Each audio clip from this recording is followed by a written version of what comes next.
Hi, friends. It's been a while, hasn't it? We took our time to pause and reflect very seriously. But now we are refreshed, recharged, and excited to bring you stories of hope, change, and gratitude. If you've been tuning in each week for our first season, welcome back. And if you're listening to this voice for the first time, we hope you find reasons to stay. Let's dive right into our second season as we continue to picture a world we can help create together. It has been encouraging to see the conversation around mental health and well-being becoming more prominent.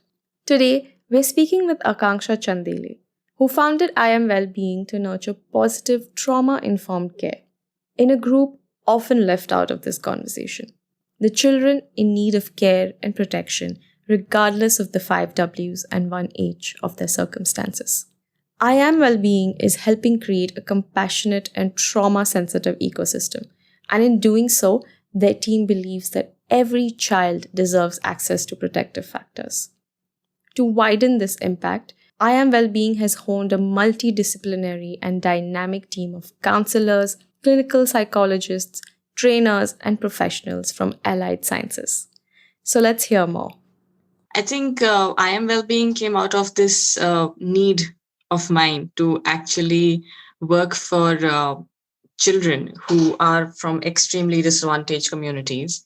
And my early experiences in working in the mental health field, I was exposed to a lot of these kids who were, living on the street, living in childcare institutions, and other such setups. That's where I kind of just developed the interest of working with these kids. However, as I started progressing in my career, I realized that somewhere the intervention is not enough. Somewhere the kind of support that these kids who've been through so much require is not enough. And that idea, I think, enough at that time was something that led for me to build I Am.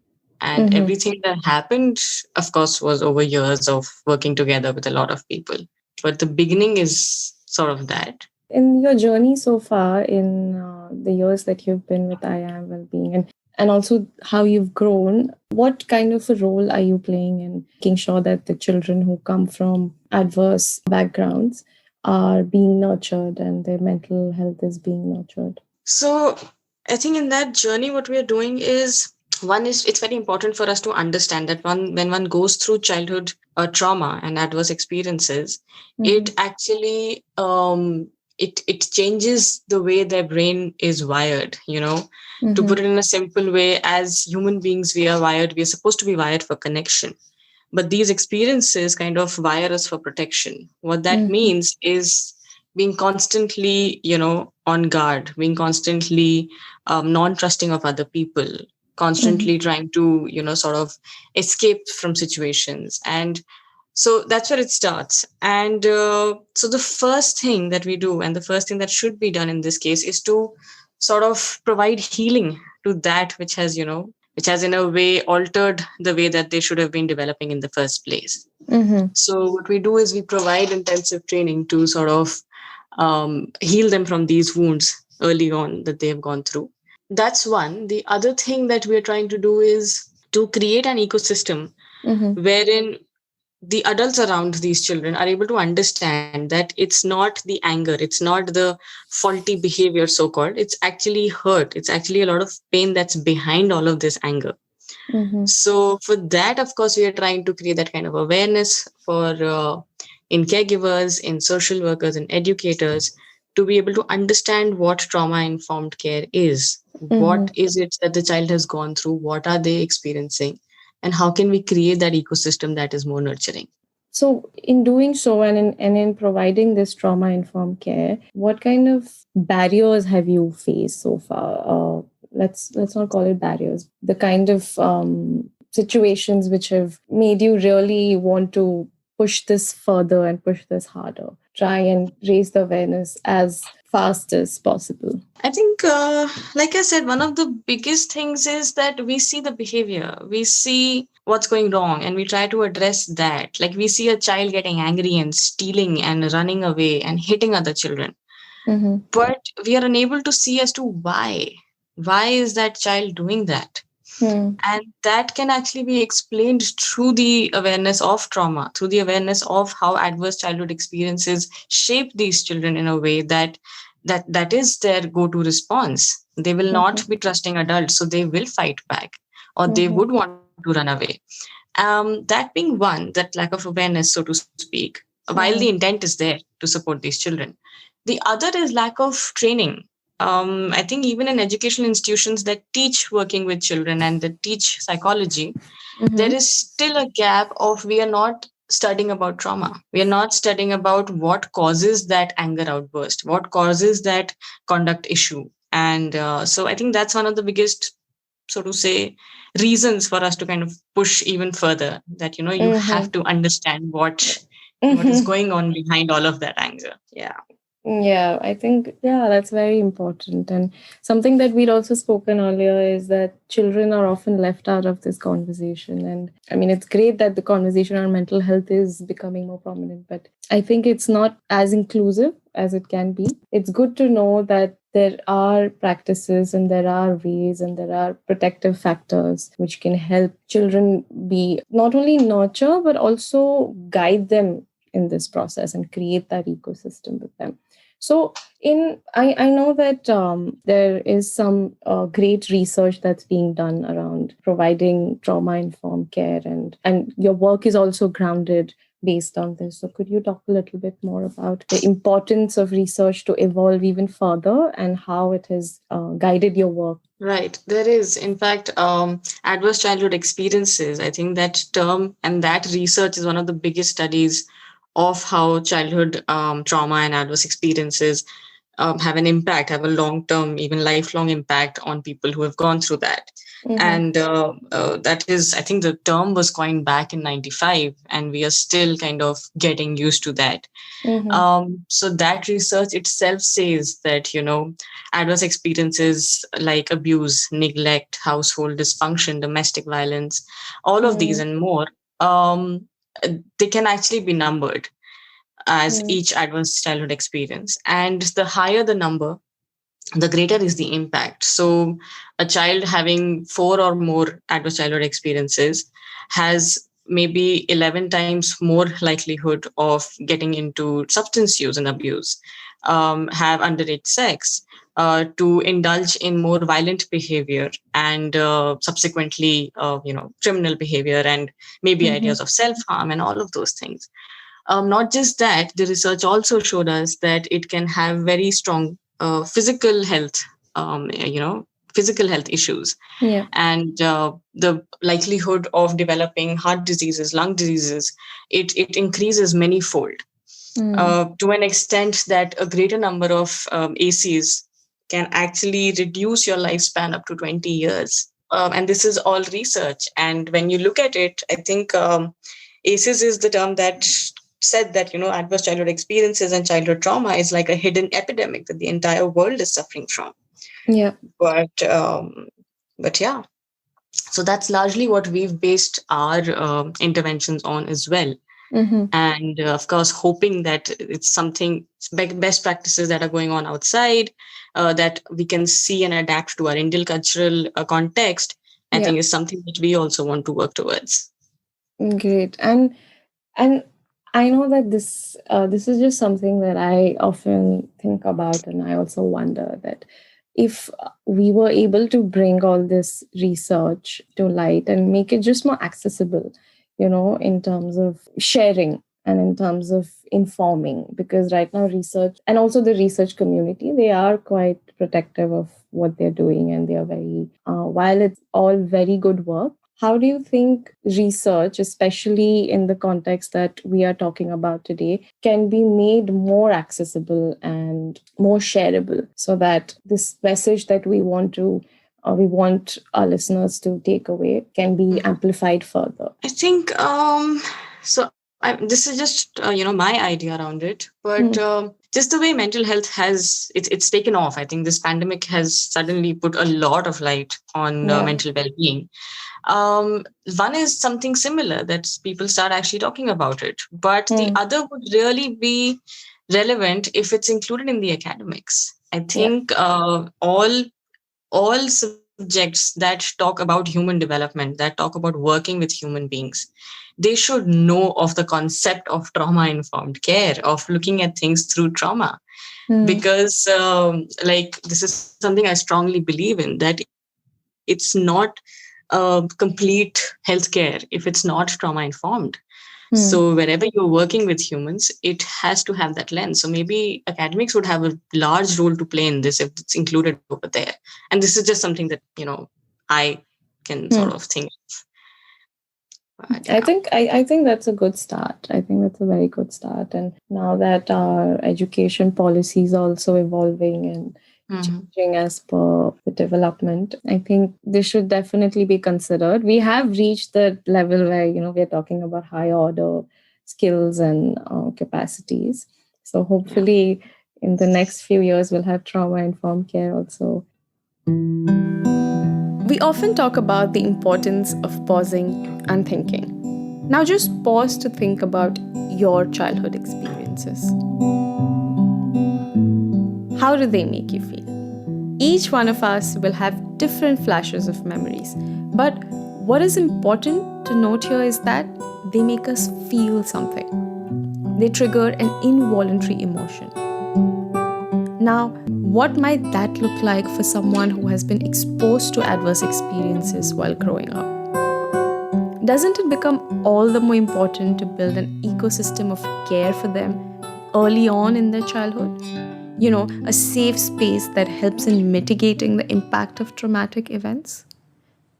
In all this work that you have been doing, I know and I've seen that you have a dedicated, passionate team of individuals. What are some of the wins that you have celebrated together? And something that brings a smile to your face, something that you like sharing with everyone, and that really motivates you to keep doing more and pushing forward. I think when you talk about wins, I think this year is probably the first thing that comes to my mind. Okay. And the kind of, so we've done a lot of crisis intervention this year because, of course, the situation demanded it. But the way I think the team showed up, and we just went in and everybody knew that, okay, fine, this is a crisis and we have to provide that kind of support on the ground. I think it started with the Delhi experienced riots in the beginning of this year. Yeah. And immediately after that, I think our team was there, going from house to house, talking to the people who were hiding inside their homes, not wanting to come out, or talking to the children at the camps that were set up, encouraging them, working with them through this trauma that they had just experienced, and sort of helping them process all of it and go back to their lives and try to rebuild their lives. So I think that, and then of course, working with COVID response, I think sitting in Delhi, we were able to train over 850 counselors across India. Oh, wow. To provide crisis intervention to people in the beginning, to migrant population, to help them navigate them through finding basic resources, to calming them down, grounding them down, helping how they can reach to the next transport place, reach to the next food camp. I think training them and sort of being able to be there for over 30,000 families, I think that's a big win for us and how everybody sort of came together, irrespective of who's a psychologist, you're clinical or a counseling, where are you working, how many years of experience you have. Everybody was like, okay, fine, we're going to get trained in crisis intervention and we're going to provide that support. So that, I think, for our team to hold that, to build that for so many months, I think is a great win that we really feel grateful for, and of course admire and celebrate within the team. That's great. I think you guys are doing a fantastic job. And this is something that I had spoken with Mehta also. Even she had said the same thing, that, this pandemic has really brought to light a lot of these buried and stigmatized issues around mental health. And in a way, it's good. I think mental health is getting the attention that it rightly deserves. And hopefully, after this episode, we're able to talk a little further and more about trauma-informed care for children. Based on your journey so far, and with all these wins and this great work that you've done, and the stakeholders that you've been able to reach and really empower in this vision that you have, what have your biggest learnings been? They don't have to be big, but just some learnings that you really internalize and your team has been able to internalize. Yeah, there are so many, but I think the biggest learning and holding factor has been, like I said, with so many people coming together, there's a lot of hope. And for us, I think it's also been that being able to provide that kind of quality care despite being so distanced.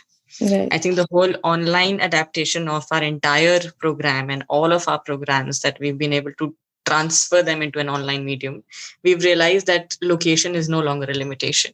And now we are being able to sort of provide support as far as Assam, or as remote as people living in slums, and we are supporting children who could have otherwise been cut off. They would not be able to go to school. They don't have devices to attend online classes. And I think that's been one of our biggest shifts in our perspectives, and it's a learning that, okay, this is also possible, and it just increases the impact and the outreach we're trying to go forward with. So I think, that's been a great learning for us this time.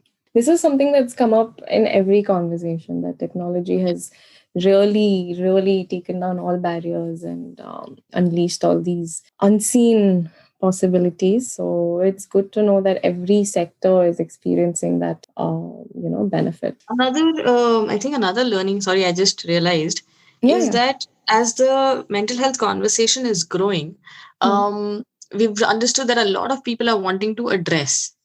So there are a lot of young organizations, young professionals who are coming up and, going out there and saying we can support. But the flip side of that is a lot of non-quality work is also happening out there. Okay. So for us, another learning has been that if you want to provide support, say at a large scale, as we are trying to do with some of our initiatives, you really have to have a strong structure of quality control. That at no place can you be like, okay, let's just do anything that's better than nothing. You have trainings and supervisions and make sure that the people who are providing care, they are also taken care of, and their mental well-being is also, assessed and managed and supported. So that's another learning, to kind of keep the quality of intervention high is so much more important now with the awareness increasing. As awareness increases, I think that bit will also increase. So it's a gradual process. I think with anything that suddenly takes a large weight, I think it comes with it. But we're hoping for it to gradually go down. And that's why I think we've also increased our trainings and our awareness so that, we are able to train as many people in the correct way of practicing and in providing quality care, or at least having that will to learn more before we go out there and start supporting other people. So, yeah. And then the counselors and the psychologists that you're reaching out to and you're training, do they then come back to you with any change in the context, or maybe do they come back to you with these questions? And from time to time, yes. I think once they identify that there is support out there, like I said, the intent is always in the right place. It's just the how. So once they see that there is access and there is openness, they of course come back and, some seek supervision, some ask for more training, some ask for practice, or just some conversations around what else can be done more. So that does happen. As you look ahead, maybe a couple of years or maybe a few years down the line, what do you envision for I AM Wellbeing, and what are your hopes and dreams, and what is the big picture that you see when you think of the organization? Yeah, I think we were recently talking about this, my co-founder and I. And so I think how we are also seeing is that we've built all of this and we've worked in the field for a while. I think it's kind of the next most obvious thing to do for us is to put all of this together and see how it can be made into a more formalized training structure. Because quite frankly, if every mental health professional out there or caregiver out there has the capacity to do what it is that we are doing, then that would just create the ecosystem that we are here set out to create. So, putting this together, maybe through coursework, through trainings, pushing universities to kind of make this a part of curriculum. I think those are the steps that we are going to gradually now move towards, so that it becomes like a mandatory thing to be trained in trauma therapy and to be trauma informed. So that's something that we're going to be now focusing on while keeping our intensive interventions and the individual trauma therapy, the group based trauma therapy, while continuing with that. Something that we're going to be moving towards. Great. And what are you hopeful for about this entire space around trauma informed care? Seeing the changes now and foreseeing what's going to come next, what do you hope from the society in general? What do you hope? How do you hope that they will act? That's a very open-ended question, but feel free to answer as you please. But no, I think what we have experienced and are going to experience for I think another few months, is collective trauma, and so it's like it's already there. So there is a lot of hope in that way that people now understand what it's like. Now that they've been through this experience of just sitting with themselves and maybe a lot of past things coming up, and seeing how everybody is getting affected by this, and then the constant mental health workforce building more awareness and everybody talking about it, I see a lot of hope in the society to accept this as, like, I'm hoping this will no longer be a hidden epidemic, but it will be something that people see has to be addressed. So it will take time. It will definitely take time, but it's going to happen is something that we believe. Yeah, hopefully. I think slowly we'll get there. I mean, it's good that we already have these conversations, and sometimes I do feel that these conversations don't go beyond the social space and the development sector. The hope is that through this podcast we can take it beyond Absolutely. beyond us just talking about it and trying to find a solution. Okay, so now we come to the what if question, and this question really is something that allows me and hopefully allows all of us to think of ways in which we can come together and probably take a small action.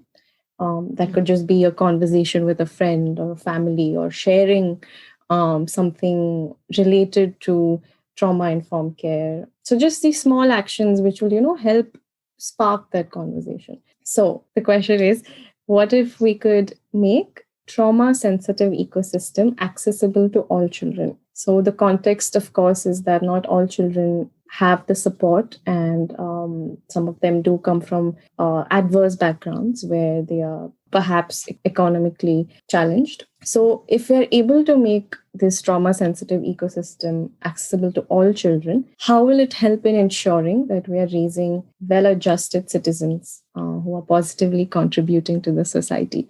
Now, this was inspired by what you have as your mission. So that's why I've included this. I thought it's a very well thought of statement. And when I was going through it, I just thought that, okay, that is a big ask from the society, but it's just so well put, and it connects really well. So yeah, I thought it's nice to have it as part of our conversation. I think to answer that, I would like to sort of, if it's okay, just like a short journey of one girl that we came across, if I can share that. Yeah. So this is just a girl who had gone through definitely more than 4 ACEs, and she was abandoned by her mother, abused by her father and uncle, and beaten up, physically abused, sexually abused, and all of those things. Of course, she managed to escape that house, and through our system, she came to a childcare institution wherein she was just giving out whatever she had received. So now she was hitting other children and wanting to run away, angry with the staff, did not trust anyone, and not involving in anything. So she became like the villain of that house. Of course, she came for therapy. She was sent to a counselor for therapy who was the in-house counselor over there. And after a lot of intensive individual work, being made part of group therapy work where there were other children who were like her from a similar background, she gradually started to integrate into the system and started to accept other people in her life. Now, adverse childhood experiences, the study also showed that having one trusted available adult can mitigate the impact of adverse childhood experiences. So she was able to find that one trusted available adult who was there Mm. in the ecosystem, and gradually she allowed us to support her, and she Mm. started increasing that circle. And she used dance as a way to starting to express herself. Was enrolled in school. She did run away, but this time she called us and said that, okay, fine, bring me back. Okay. So there were these little shifts, and as these happened, so now there was academic support, there were peer relations. She started to sort of choose to stay rather than to run away, integrate into doing her work, dancing, participating. And and that's it. I think that's where it starts, to Mm. have that one trusted available adult. Now, if we create an ecosystem for these children, that they can find that one, at least one available trusted adult, the trajectory shifts. So Mm. from what she was like a villain in that home, she started to become like a hero for her own story, started to Mm. take charge of where her life is going, rather than it being an automatic response of fear. I'm going to fight, I'm going to run away, I'm going to destroy. It started being more that, okay, fine, maybe I need to make friends, maybe I need to study a little bit, I need to dance. And this is just, one example of how there is a shift. Mm. And if that's done for children who have been through adverse experiences on a large scale, I think that's the shift that we're looking for. Independent adults wanting to contribute rather than to destroy. Yeah, yeah, I think it's very important. And that would be, it's often, I think we just forget, even as adults, and even, I don't know, maybe once you are older and you have the time to think, it's just, I don't know, in this whole race to get somewhere, be something, be somewhere, it's, even if you have had those adverse childhood experiences, and let's say you did not have that available adult whom you could trust, your life is probably completely different right now, and you don't, and it's something that you don't realize. And I'm just saying that from the perspective of an adult, where they may not even realize that that was an adverse experience, and they just grew up thinking that that's how life is, and that's how my Yeah. responses should be, that's how my reactions should be. And in that, you just forget or never think about it. Yeah. And so that, yeah, it's very, It's like, very. how would you think about it? Imagine if you're in a jungle and you have a lion chasing you. Mm, All you would think about is protecting yourself till you yeah. are in a safe place. Now, children Mm, who've been through many adverse experiences, for them, it's like living in that jungle. Of yeah. course, you can't do anything else but to just save yourself. Mm, So, creating that ecosystem is bringing them out of that danger zone and letting them know that they can move freely and choose and do so much more than just wanting to save themselves. yeah, true. I just wish that as we grow up, and as we I don't know, become more aware of our emotions, we are able to educate ourselves on this, so that we can become those adults in the children's life.